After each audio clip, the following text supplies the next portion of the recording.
Fast, maneuverable, and versatile, the patrol torpedo boats of World War II could deliver an awesome punch.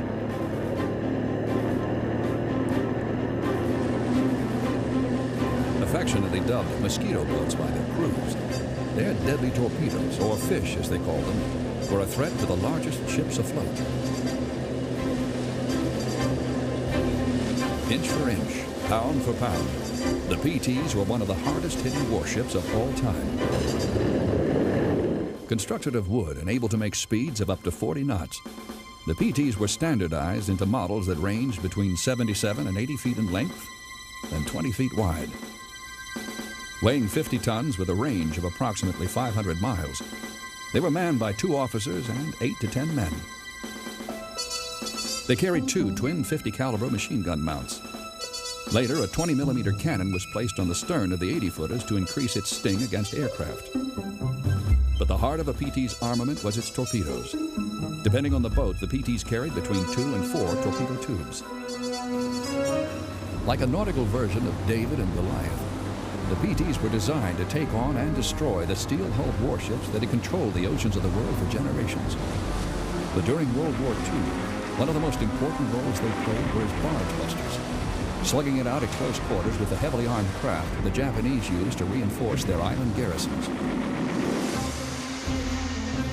From the Pacific to the Mediterranean to the frigid waters of the Aleutian Islands, PTs performed hazardous missions wherever they served. Yet perhaps the most famous PT boat stories of World War II had nothing to do with attacking the enemy. One of these events helped turn a dashing young PT commander into the President of the United States. Another saw Lieutenant John Bulkley rescue a legendary American general from almost certain capture.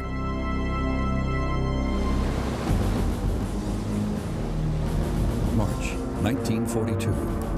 Less than 4 months after the crushing Japanese surprise attack on the U.S. fleet at Pearl Harbor, Japanese forces were closing in on the tiny fortress island of Corregidor at the mouth of Manila Bay in the Philippines.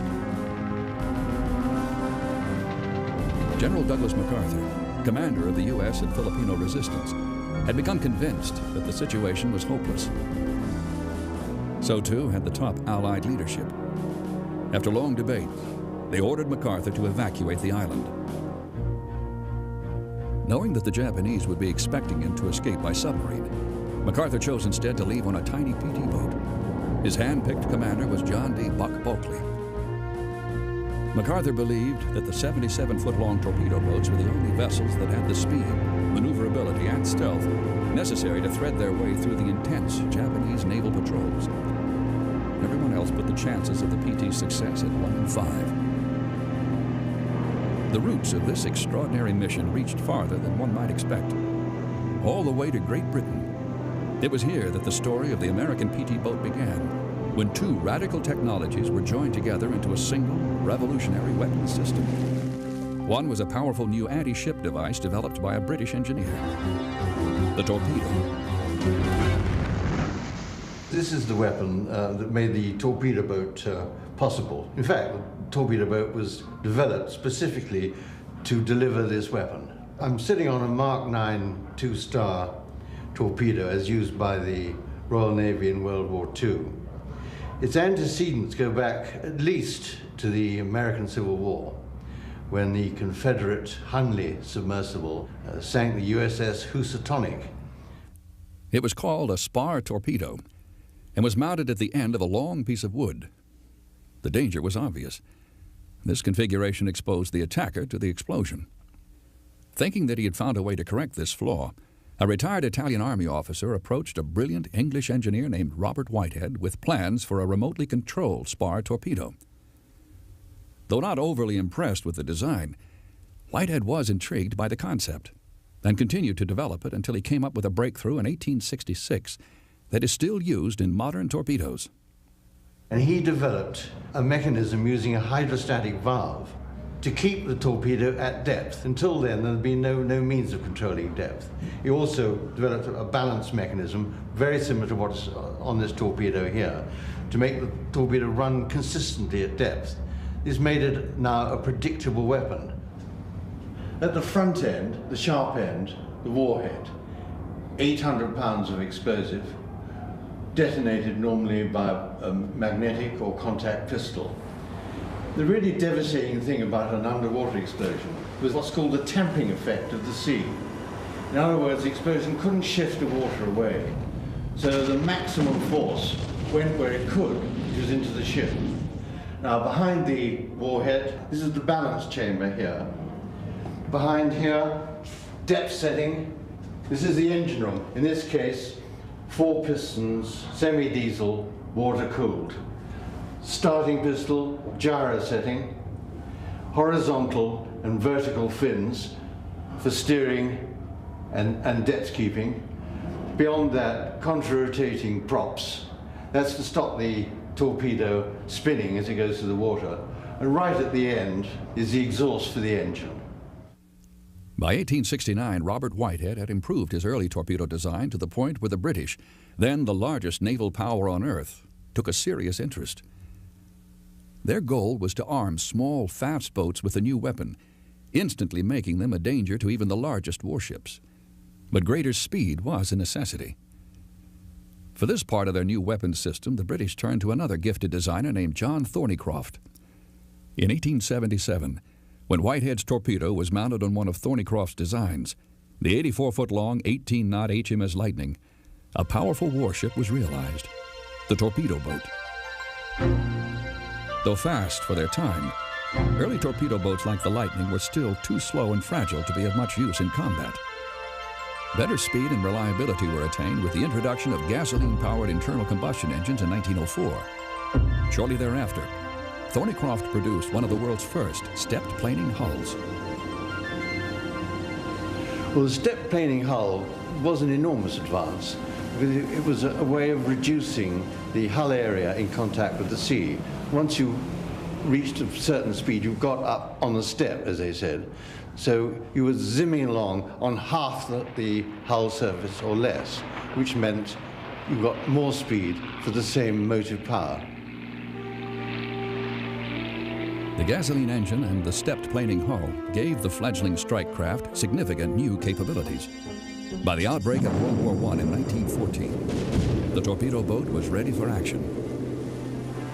On June 10, 1918, the Austro-Hungarian dreadnought battleships De Gethoff and St. Istvan were steaming off Bermuda Island in the Adriatic when 2 Italian motor torpedo boats, under the command of Captain Luigi Rizzo, dashed out to attack them.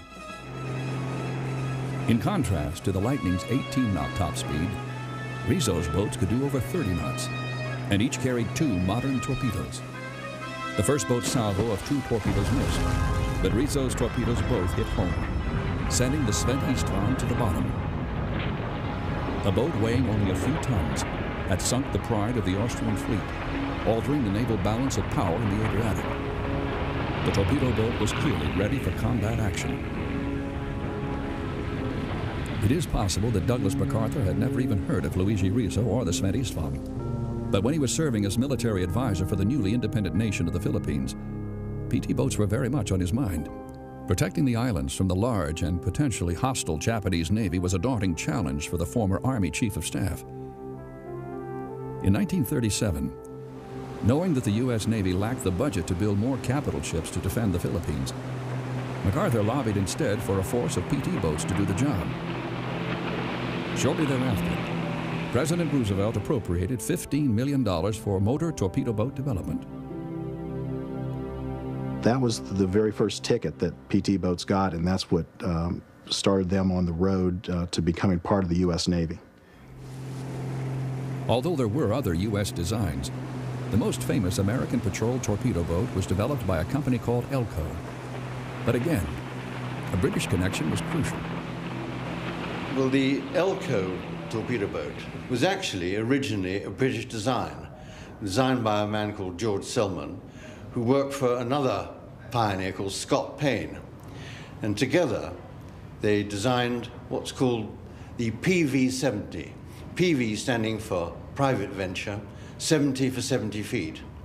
Now, our Admiralty didn't like it. They preferred their own sponsored Vosper design. But just before the war, when the US Navy started to get interested in torpedo boats, one of the main designers came to England and Europe to see what was going. He saw this boat, liked it, he took it across to America. It was then called PT-9. Once in the United States, the U.S. Navy decided to run a series of tests, pitting Elco's PT-9 against several other experimental boats. The tests were dubbed the Plywood Derbies. Elco was pretty much declared the winner, and that helped develop the whole PT program and set it all up as almost one style of boats. Elco got the lion's share of the contracts. Higgins in New Orleans built their 78-footer, and Huckins, a very small company in Jacksonville, got to build 18 boats. The three 12-cylinder Packard engines that powered the PTs were derived from marine racing designs and generated an astonishing 1,350 horsepower each. Fueled by highly volatile 100-octane aviation gasoline, they gave the boats the 40-knot speed they needed to survive in combat. There was a separate lever for each one of those engines to either run it in forward or reverse. And one of the interesting things about that, with one of these boats, you could actually make it run sideways by using two engines forward and one reverse or vice versa to make it go either left or right, or actually go sideways. The methods used to construct the Elco boats were every bit as remarkable as their maneuverability. They would build the PTs upside down. Most people believe that PTs are made out of plywood, but they're double laminated mahogany planking. The first layer was attached to plywood frames, which were then sealed with muslin and marine glue. Then a second layer of mahogany planking was applied. It's a very strong construction, not only that, but it's easy to repair. I mean, the carpenters, when you get a shell hole in it, the carpenter could take out the strakes and lay in planking and overlap them, and it was just as strong. In planning his defense of the Philippines, General MacArthur believed that the fast and rugged PTs would be perfect for hit-and-run attacks against an enemy invasion force in the sheltered waters of the islands. But by the time of Pearl Harbor, only 9 boats of his planned force of over 90 had become operational. That number had now dwindled even further. Nevertheless, Lieutenant Bulkeley's ragged flotilla continued to aggressively harass the Japanese at every opportunity. When the call came to evacuate their commanding general, the few operational Mosquito boats were made ready.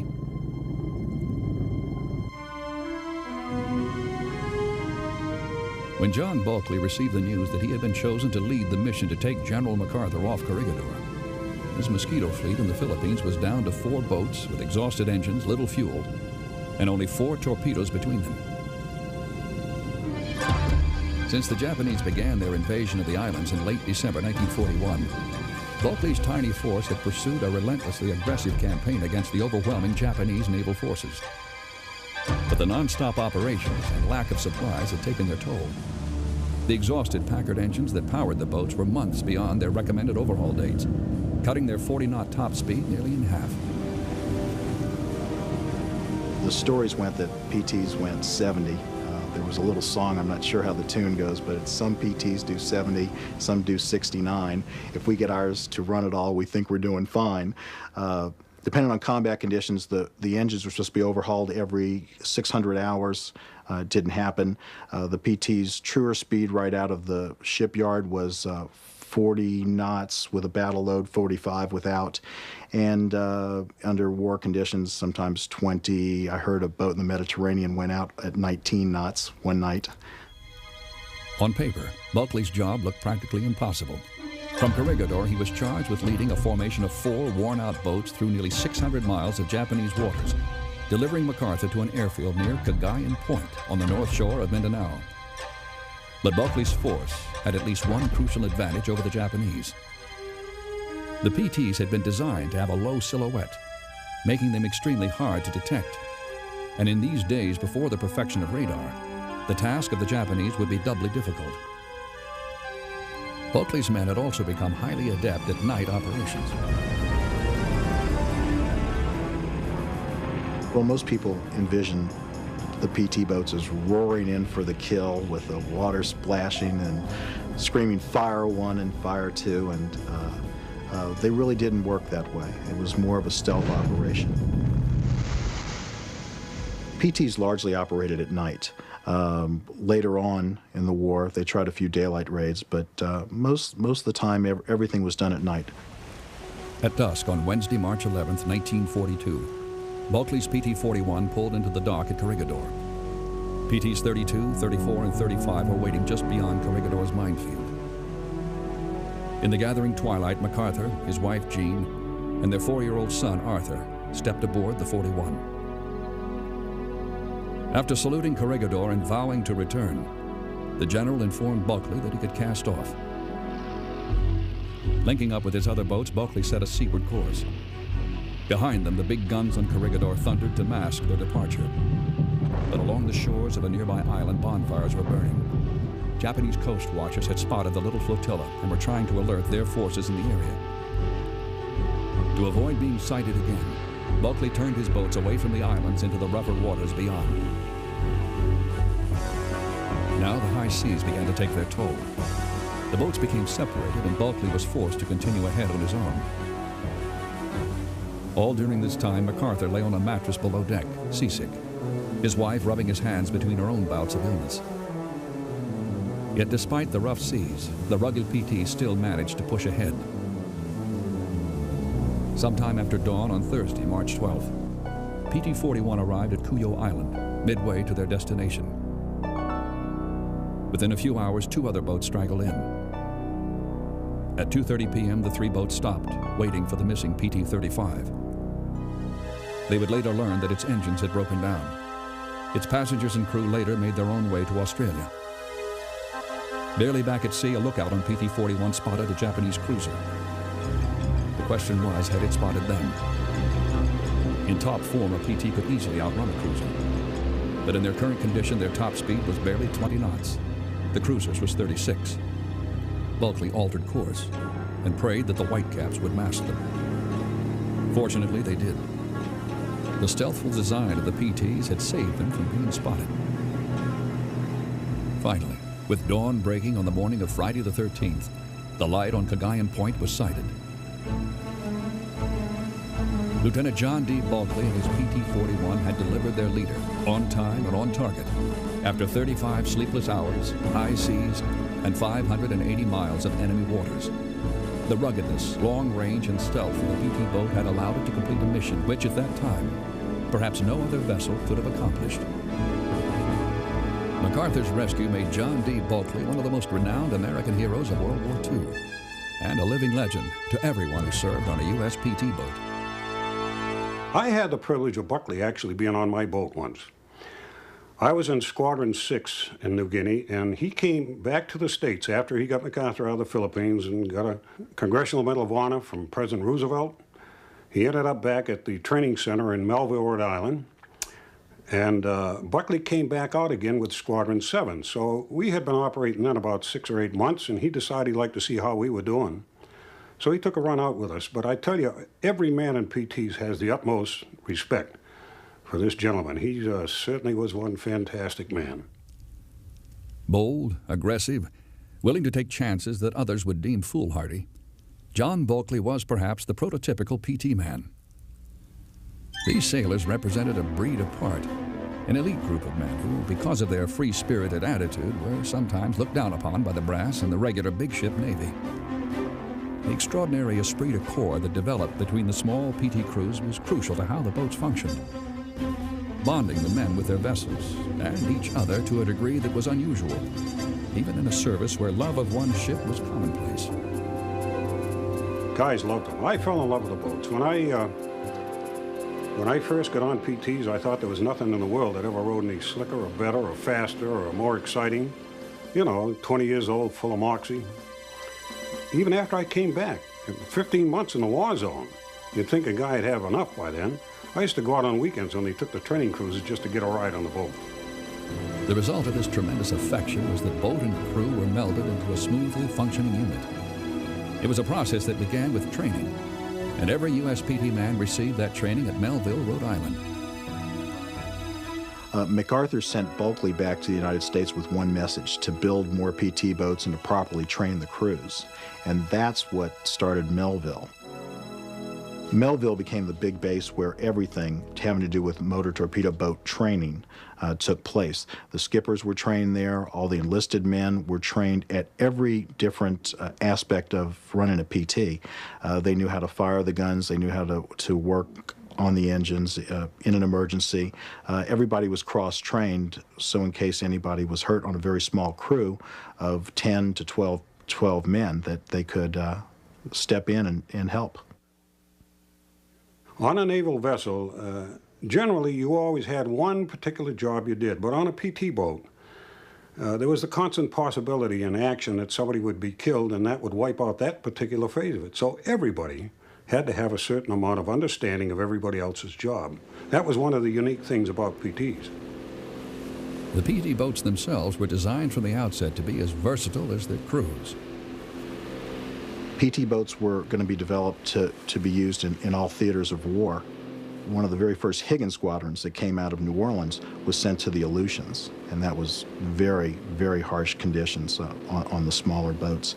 They were designed to fight capital ships. However, they found that, particularly in the Mediterranean, that they would be used in conjunction with the British gunboats, and so they, in theory, because they were fast and had tremendous range and speed, that they could be used in any theater without fear of the mission not succeeding. PTs were sent into combat all over the world as soon as there were enough trained crews to man them.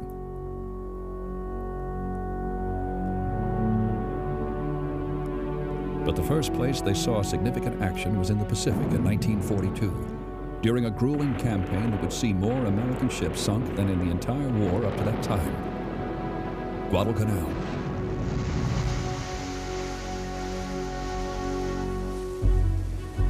August 1942. Sensing that the time was right to take the offensive against the Japanese, U.S. Pacific Fleet Commander Chester Nimitz ordered the invasion of an obscure island in the Solomons called Guadalcanal.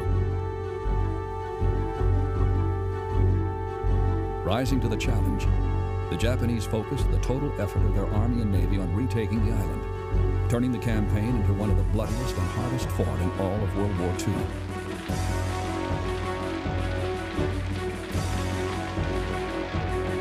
And among the first U.S. naval vessels to be sent to the area was a force of PT boats.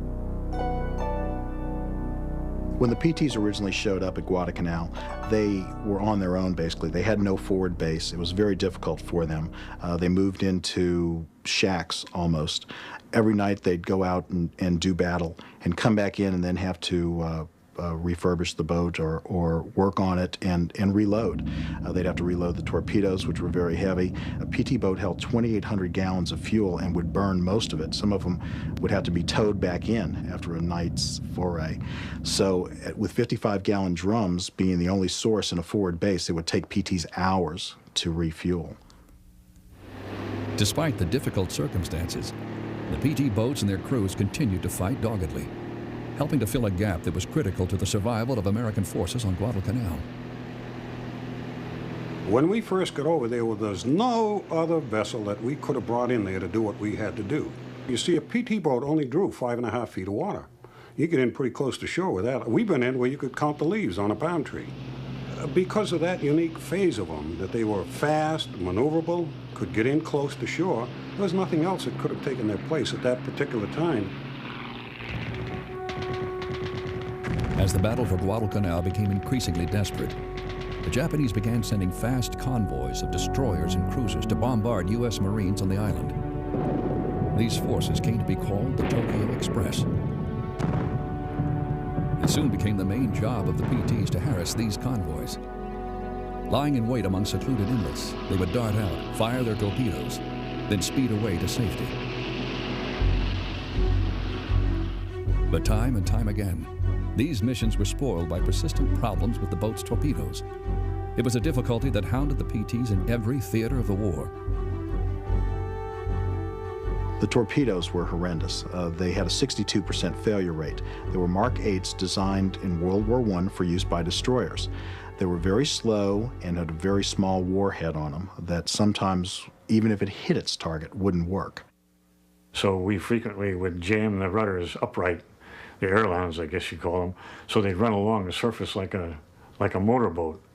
But unfortunately, some of them hit the target and then explode. Some of them would run wild, porpoise, and go down below and come up. But the worst ones were the ones that would run on the surface and run in circles.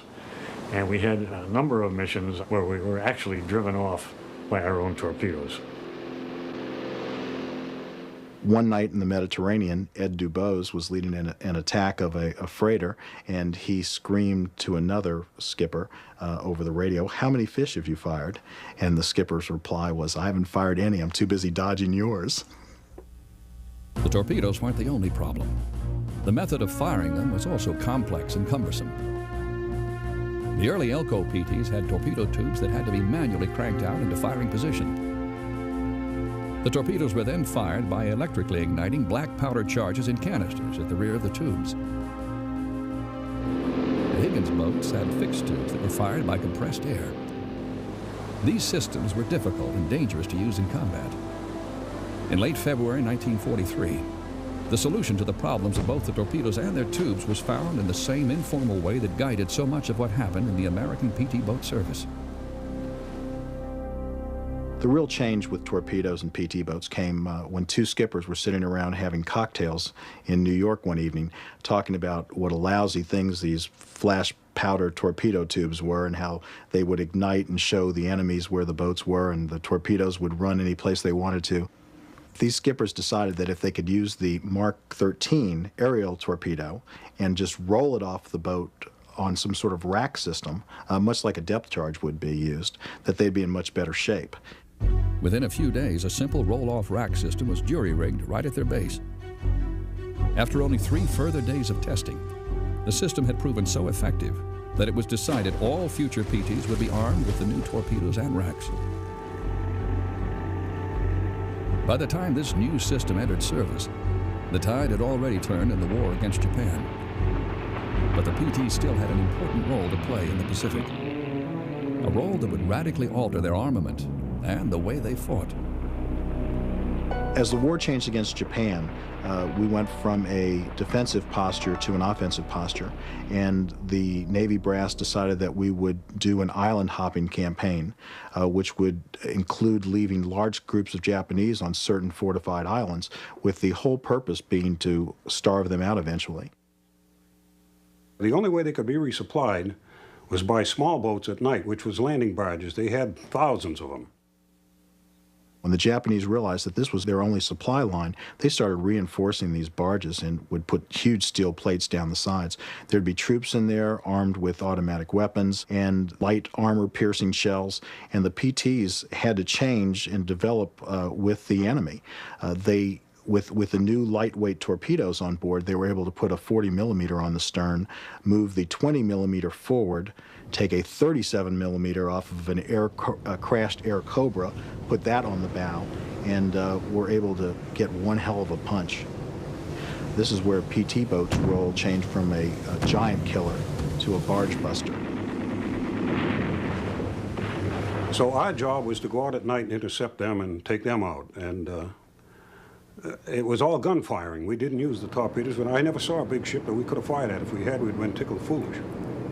Some of the most intense naval combat of World War II occurred when U.S. PT boats battled at close quarters with heavily armed Japanese barges.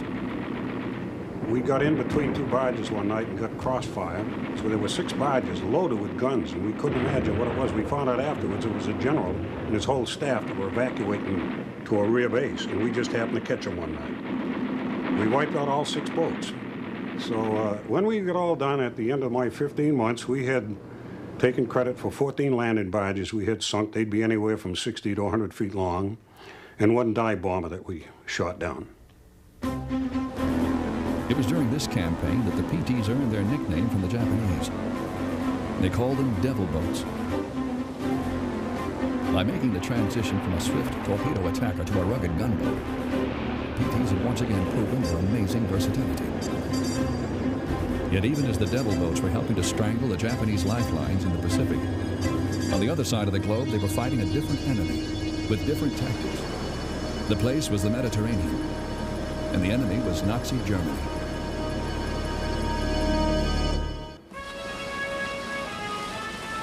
When U.S. PT boats first arrived in the Mediterranean theater in April 1943, the war was already 3 years old. Since September 1939, Great Britain had been battling Germany and her Axis ally Italy in an attempt to keep her vital Mediterranean shipping lanes open. The American Mosquito boats gave them a potent new weapon to strengthen their arsenal at sea. But unlike the Pacific, where Elco boats were the first PTs used in combat, in the early part of the war, the majority of boats in the Mediterranean were designed and built by a company in New Orleans called Higgins. The Elcos were 80 foot. Actually, the Higgins boats were 79 foot. There's a vast difference in the construction, though. Andrew J. Higgins, who made the Higgins boats down in New Orleans, made a very rugged boat. I was in Higgins boats all through the war. I'd say it wasn't a really easy boat to live on, but it was a rugged boat. It took a lot of punishment. One of the big features, different than the Elco boat, was the Higgins had 2 big rudders and could turn very fast, where the Elco had 3 small rudders and they made long sweeping turns. The boats weren't the only thing that were different. The tactics used by the Mediterranean PTs also contrasted sharply with those used by the devil boats in the Pacific. But just like in the Pacific, some of the PT's main adversaries were heavily armed barges.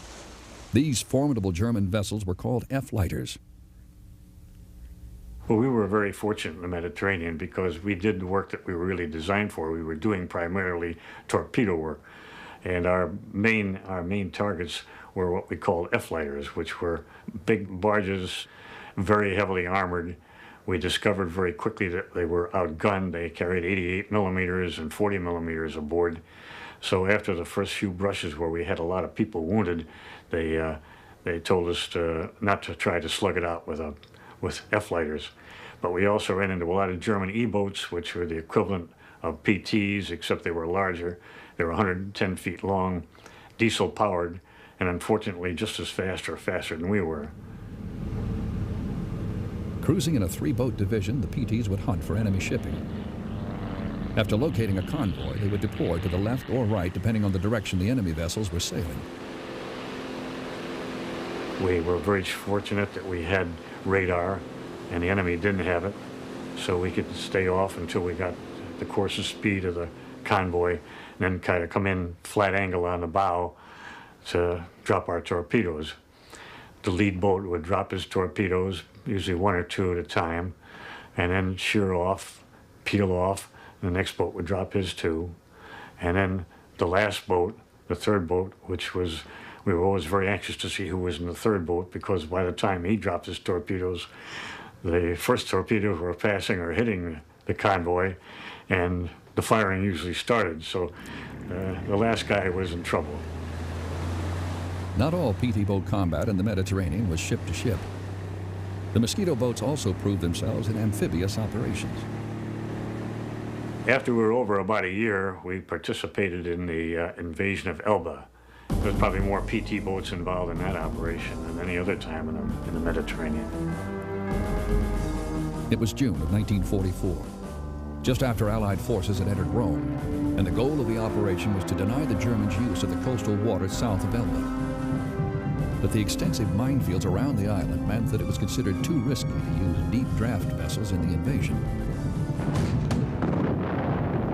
So the backbone of its naval forces were provided by 37 American PT boats. During the operation, they did everything from protecting the troop ships and guiding the landing boats to the right place, to patrolling for marauding enemy ships. I had a patrol line from the island of Pianosa, which was south of Elba, which was where the main invasion forces were coming in. And I had orders to stop anything that came across that line. And when I got on this patrol line, there was a target coming right up the line. And when we got within 400 yards, I challenged them, and the ship came right back with the correct recognition signal. And then gave us a correct recognition signal again. So I ran up, took the boat, ran it up alongside of this first ship, and had a megaphone, took off my helmet, my life jacket, and put the megaphone up to my mouth and said, "What ship are you?" And the answer I got was a little surprising. It was a very string of guttural words, and then they opened up with a broadside. And our first broadside hit me in binoculars. I had the binoculars on my neck. A shell came in from the side, hit this, and knocked it around my neck a little bit.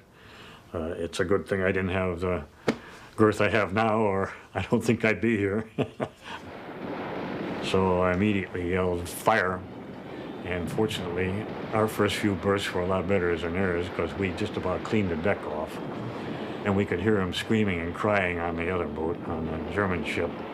And we could see in the tracer fire that it was two F-lighters being led by an E-boat. So we ran off slowly, which was in the opposite direction that the Germans were traveling. And I dropped a couple of smoke pots over the side, and as soon as the other two ships got in a position where they can shoot, they chewed up the smoke pot and didn't hit us. So we were lucky. I don't know, we had something like 600 holes in the boat, but we didn't have anybody hurt. It was actions like this that proved just how rugged the wooden PT boats were, helping to turn the invasion of Elba into a quick Allied victory. It also helped make Hal Nugent's Squadron Number 15 one of the most effective PT forces in the theater. We in Ron 15 were in the Mediterranean for something like 19-20 months. During that time, we sank 31,300 tons of enemy shipping, which worked out to an average of 3,100 tons per boat. We only weighed 50 tons ourselves, so we had a pretty good return. The PT's central role in the invasion of Elba was perhaps the most effective use of PTs in the entire Mediterranean theater. But almost a year before, in the Pacific, a young lieutenant underwent an ordeal that remains one of the most famous and perhaps one of the most controversial PT boat actions in all of World War II. His name was John F. Kennedy.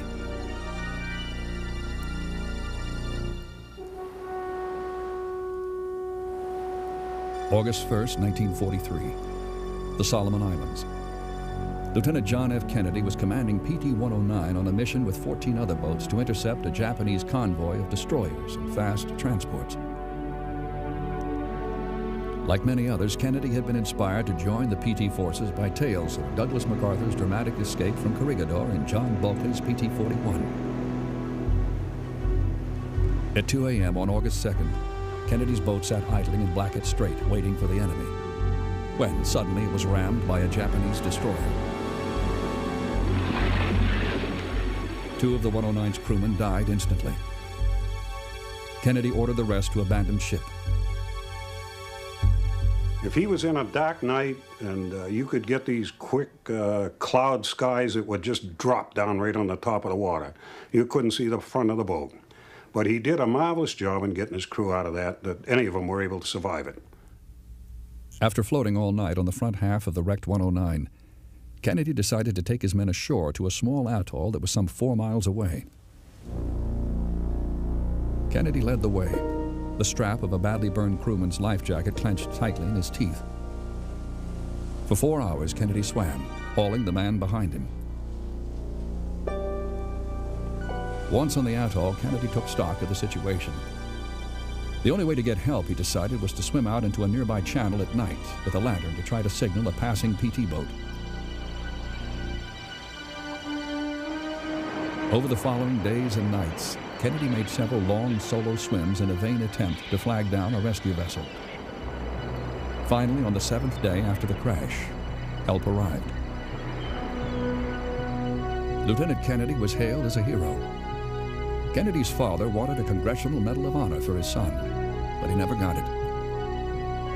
However, Kennedy did receive the Navy and Marine Life-Saving Medal. Douglas MacArthur thought that Kennedy should have been court-martialed for negligence instead, for allowing his boat to be rammed by the much larger destroyer. There's some speculation as to what should have been done as a skipper, but keep in mind he was very young at the time, and he's sitting there making split-second decisions. But one thing that happened, he had all three of his engines in neutral. Most people don't understand how PT boats work. You assume it's just like a regular boat, but it's a series of signals that they only send from the bridge down to the motor mechs, who actually manually work the transmissions below deck. So there was a delay from the second he spotted the destroyer as he tried to turn, and then was rammed because of the construction of the boats. But after this, it was determined that all boats should be kept in gear while in combat so that they can race away at a moment's notice. The tale of PT-109 and its high-profile commander would be retold many times, becoming a key piece of the Kennedy image when he ran for the presidency in 1960. But some took the episode with a grain of salt. One night, not long after the failed invasion of Cuba at the Bay of Pigs, a chastened President Kennedy was in the White House with a friend when the PT-109 came up. Kennedy begged off the subject, stating flatly that the whole story was more screwed up than Cuba.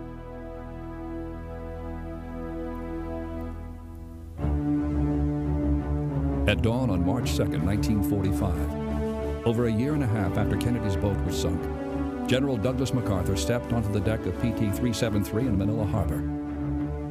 By 10 a.m., the 373 had ferried MacArthur to the dock at Corregidor. It had been 3 years and 3 months since MacArthur left the island aboard Bulkland's PT-41. MacArthur had vowed to return. Now he had. 6 weeks later, all of Manila Bay was back in American hands. And during that final summer of the Pacific War, in waters where Bulkley's minuscule Torpedo Squadron 3 had once been the sum of American naval power in the Philippines, 212 PT boats were now in action.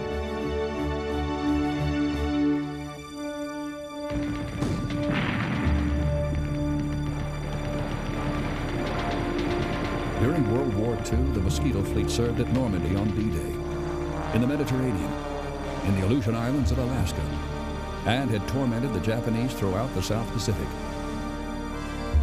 But when the war was over, by year's end, 1945, most of the Devil boats had been decommissioned. Despite their outstanding service, the Navy brass saw no place for PT boats in the post-war fleet. By 1945, PT boats were already obsolete. With radar-controlled fire, which was getting completely accurate, a PT could never get close enough to fire a torpedo. Also, they weren't built to be mothballed. They were built out of wood, not metal, so there was no way that they could be mothballed for future use. From all over the Pacific, 118 PTs were hauled to a beach on Samar Island in the Philippines. Stripped of their equipment, they were doused with gasoline and set afire. Some of the skippers' last things they had to do was bring their boats over just to be burnt. I'm just glad I never was involved with that, because I had a love affair with a PT boat. And I would have stood there crying like a baby had I ever seen those boats being burnt up or destroyed. They were marvelous boats, and they did a marvelous job in the various places where they were used. We are very proud of the service. When the PT program came to an end, it was almost like the change of an era, because the PT boats were in more close combat than any other naval ship at that time. So it was like the last of the buccaneers going by the wayside. To roar into battle on a wooden boat against steel giants, to drop depth charges over submarines, to have planes diving at you while your boat's zigzagging desperately trying to stay alive. This is something that we'll never know, because technology has changed so much that battles will never be fought the same. Yet despite their tragic end, the vivid memory of the PTs remains undiminished. In the brilliance of their design, in the daring of their missions, in the pure can-do ingenuity of their crews, these swift, powerful vessels have left one of the most exciting and enduring legacies in maritime history.